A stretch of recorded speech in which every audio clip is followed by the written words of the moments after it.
दुधगावमध्ये दोन कुटुंबात कुऱ्हाड व काठीने हाणामारी झाली। ही घटना 30 मार्च रोजी रात्री 9:30 वाजता घडली आहे। या प्रकरणी सुभाष शिवाजी गावडे वर्ष 55 राहणार दुधगाव यांच्या फिर्यादीवरून गौरीकुमार सिद्ध आणि कुणार गणपती सिद्ध दोघे राहणार बुधगाव यांच्यावर, तर गौरीकुमार सिद्ध वर्ष 26 राहणार दुधगाव यांच्या फिर्यादीवरून सचिन गावडे, शोभा गावडे आणि सुजाता गावडे सर्व राहणार दुधगाव यांच्यावर सांगली ग्रामीण पोलीस ठाण्यात गुन्हा दाखल करण्यात आला आहे। पोलिसांनी दिलेली अधिक माहिती अशी: फिर्यादी शोभा गावडे यांचा मुलगा सचिन आणि संशयित गौरी यांचे प्रेमसंबंध आहेत। फिर्यादी यांच्या कुटुंबात आणि संशयित यांच्यामध्ये गेली 2 दिवसापासून वाद झाला होता।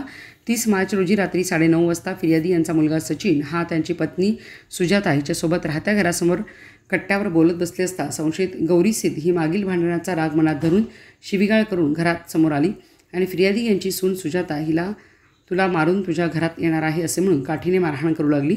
यावेळी संशयित कुमार हा कुऱ्हाड घेऊन आला। त्याने फिर्यादी यांचा मुलगा सचिन यास मारण्यासाठी कुऱ्हाड उगारली असता ती कुऱ्हाड फिर्यादीने अडवली असता कुऱ्हाड फिर्यादीच्या उजव्या हाताच्या मुठीवर लागून फिर्यादी जखमी झाल्या। तसेच या वादामध्ये फिर्यादीच्या गळ्यातील गंठण आणि मंगळसूत्र तुटून पडले।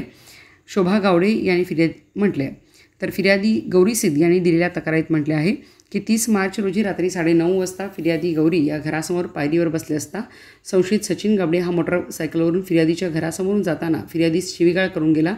त्याबाबत विचारणा करण्याकरिता फिर्यादी त्यांच्या घरासमोर गेले असता संशयित सचिन गावडे याची आई शोभा गावडे आणि त्यांची पत्नी सुजाता गावडे यांनी फिर्यादीस घरातून काठी घेऊन येऊन शिवीगाळ करत फिर्यादीच्या दोन्ही हातावर पायावर काठीने मारहाण करून जखमी केले।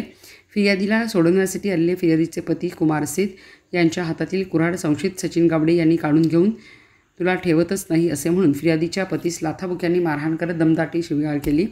तसेच सांगली ग्रामीण पोलीस ठाण्यात दोन्ही कुटुंबांनी परस्पर विरोधी तक्रार दाखल केली असून दोन्ही कुटुंबातील 5 जणांवर गुन्हा दाखल करण्यात आला आहे।